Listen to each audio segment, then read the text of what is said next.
Anda menyaksikan Energi Corner bersama saya Mira Rahmalia. Hari ini secara eksklusif saya sudah bersama Bapak Taufik Aditya Warman, Direktur Utama PT Kilang Pertamina International. Halo Pak Taufik, sehat Pak? Alhamdulillah, selamat pagi semuanya. Selamat pagi.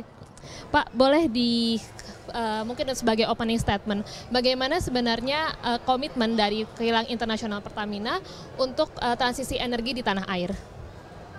Baik, terima kasih atas pertanyaannya. Tentunya terkait transisi energi, kita sama-sama tahu bahwa 2060 kita akan net zero emission, dan Pertamina sebagai bagian dari energy producer dari Pertamina juga mempunyai komitmen di mana beberapa hal inisiatif yang kita lakukan dalam roadmap yang sudah kita canangkan dalam roadmap untuk energy transition ini, di mana yang pertama dari dekarbonisasi. Dekarbonisasi itu artinya kan bagaimana kita mengurangi emisi karbon di kilang-kilang yang sudah kita miliki saat ini, yaitu ada 6 kilang yang ada melalui recovery daripada flaring system, kemudian juga yang kedua adalah elektrifikasi. Elektrifikasi artinya kan bagaimana listrik-listrik dari PLN grid itu kita integrasikan ke kilang kita untuk sebagai pembangkitan kebutuhan di kilang-kilang kami. Berikutnya adalah mengenai gasifikasi. Gasifikasi tentunya untuk mensubstitusi fuel yang bahan bakar liquid fuel, di mana tentunya dengan gas itu akan lebih green dan lebih low emission. Itu kira-kira yang sudah kita lakukan dan kita punya roadmap sampai dengan 2060. Nah, sebagai contoh kita sampai 2026 kita mempunyai target untuk pengurangan emisi CO2 hampir 1 juta ton per tahun sampai 2026. Itu tentunya melalui program-program baik program revamping di kilang-kilang kita, kemudian adanya pembangunan kilang-kilang baru yang memang beramah lingkungan seperti persyaratan untuk Euro 5 seperti itu. Pak, mungkin kita bahas ke kilang dulu nih Pak. Kan ada perencana pembangunan biorefinery begitu ya Pak. Sekarang update progresnya sudah sejauh apa Pak? Baik, per hari ini kita sudah tentunya kan di luar yang B30 ya. B30 kan memang memblending lah antara kebutuhan biodiesel kita dengan basisnya CPO sehingga kita bisa memproduksikan biodiesel. Nah, di Kilang Cilacap kami sudah mempunyai plan yang bisa menghasilkan 100% biodiesel ya, berbahan baku dari RBDPO, yaitu dari turunan sawit ya, kapasitas 3.000 barrel per hari, yaitu berupa HVO ya, untuk hydrotreated vegetable oil. Nah, itu sudah pertama kali kita pakai adalah untuk bahan bakarnya, generatornya e-formula waktu bulan Juni, dan saat ini produksi yang sudah kita hasilkan adalah akan di offtake untuk kebutuhan ekspor. Itu di Cilacap, di Dumai ada 1.000 barrel per hari kapasitas untuk juga berbasis CPO. Nah, ke depan kita saat ini masih dalam tahap FEED untuk pembangunan biorefinery di Pelaju dengan kapasitas 20.000 barrel per hari. Itu kira-kira yang dari biodiesel. Nah, paralel secara konsep kita juga sedang menjajaki untuk pembangunan gasolin yang beramah lingkungan, yaitu bioetanol, biometanol. Nah, sehingga nanti sejalan dengan waktu dan tadi mendukung roadmap yang sudah kita canangkan, itu bisa saling mengisi antara energy mixnya antara biofuel diesel, biofuel gasolin. Ya, kemudian meningkatkan kualitas daripada kilang-kilang kita ke depan. Kira-kira seperti itu. Sudah ada rencana target operasinya Pak untuk kilang-kilang ini? Kalau yang di Cilacap sudah operasi sama Dumai. Nah, yang untuk Pelaju kita rencana di 2026. Oke, berarti masih optimis dengan target roadmap-nya ya Pak, masih sesuai? Insya Allah kita akan deliver untuk program seperti itu. Pak, kalau terkait rencana menggandeng mitra-mitra strategis untuk proyek-proyek kilang hijau ini seperti apa? Tentunya kan kita strategi kami ya dari KPI mencari mitra itu yang pertama mungkin punya visi yang sama. Oke. Kemudian ada saling mengkomplement keunggulan kompetitif masing-masing. Misalnya kilang kita memproduksikan, tetapi mungkin kita cari partner yang punya penetrasi pasar domestik maupun global.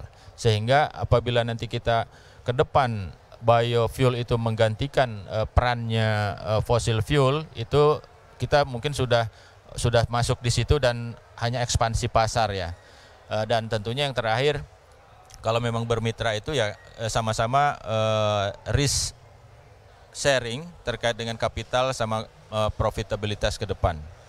Mungkin bisa diberi contoh Pak, untuk di Cilacap sendiri dan di Dumai misalnya atau di Balikpapan sudah ada mitra strategis baru kah?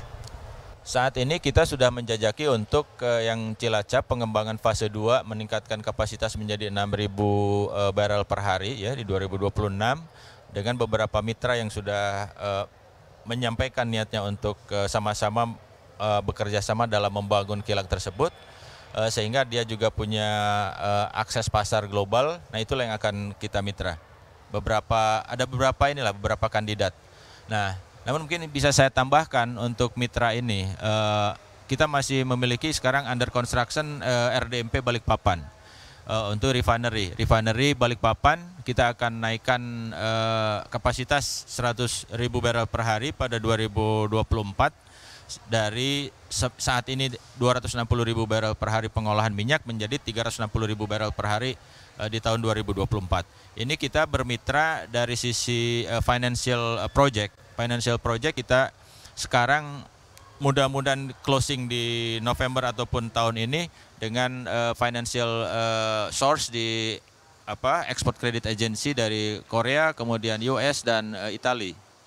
Itu hal-hal seperti itu yang kita jajaki. Oke, baik. Pak, terkait dengan pembangunan kilang-kilang baru maupun perluasan atau ekspansi kilang-kilang yang lama, apakah dengan perluasan ini akan membantu mengurangi impor BBM, Pak?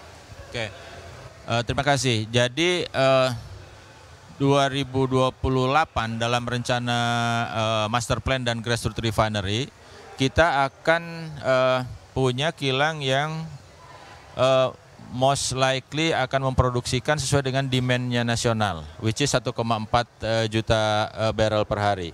Nah, saat ini yang baru selesai di RDMP itu adalah RDMP Balongan. RDMP Balongan meningkatkan kapasitas dari 125.000 barrel per hari menjadi 150.000 barrel per hari dengan satu kualitasnya sudah Euro 5 ya.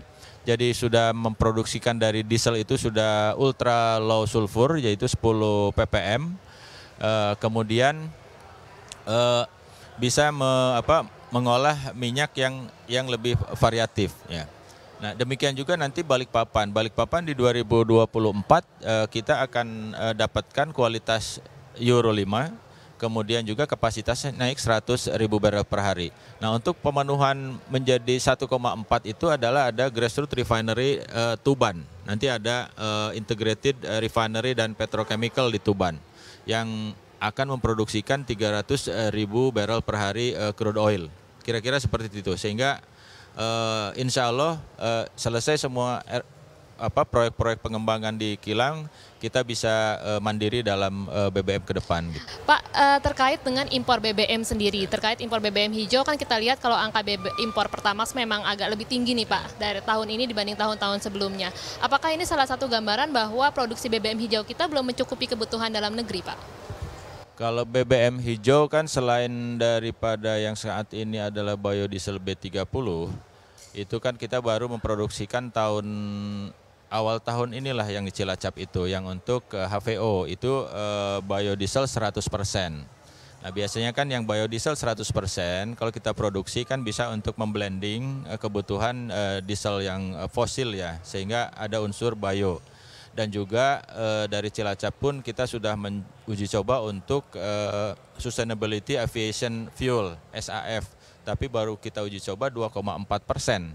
2,4% uji terbangnya sudah dilakukan dengan pesawat CN235 pada bulan Oktober 2021 itu dari Jakarta Bandung. Nah, ini nanti ke depan itu akan kita kembangkan karena kan requirement-nya SAF internasional itu kan minimum 5% ya, jadi akan ke sana memang arahannya.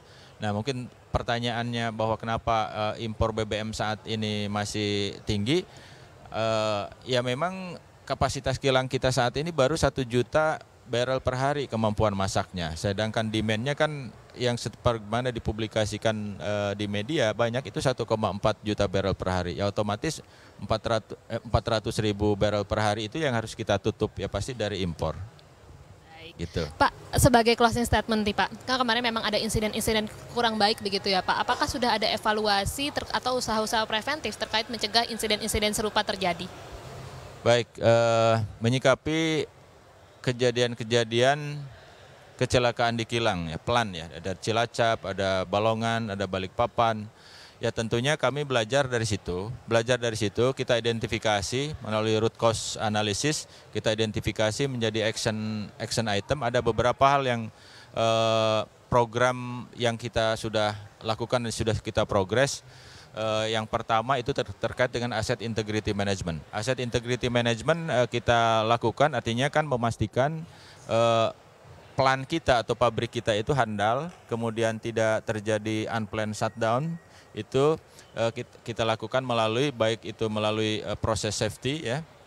Proses safety itu bagaimana supaya tidak terjadi kebocoran, kemudian tidak terjadi api ya, kemudian ada api cepat direspon itu. Hal-hal itu yang kita in place. Dan alhamdulillah fase 1 untuk kita ada dua fase untuk merespon terhadap kejadian tersebut. Fase 1 alhamdulillah sudah selesai di semua kilang. Jadi termasuk mungkin yang sering muncul di media mengenai petir. Nah, jadi lightning protection system sudah kita pasang semua di lapangan, kemudian perlahan nanti kita turn around juga bagian dari program perbaikan kilang. Saya yakin apabila itu tetap konsisten dijalankan di semua lini kilang, insya Allah kehandalan kilang juga akan kita siapkan dengan baik untuk pemenuhan tadi kebutuhan. Ujung-ujungnya kan kebutuhan BBM, kemandirian BBM kita, baik itu fosil fuelnya maupun biofuelnya sesuai dengan rencana net zero emission ke depan. Demikian mungkin yang bisa saya sampaikan. Oke, baik. Terima kasih sekali Pak Taufik Aditya Warman. Terima kasih. Selamat siang. Demikian perbincangan kami pemirsa bersama Direktur Utama Kilang Pertamina Internasional kembali ke studio.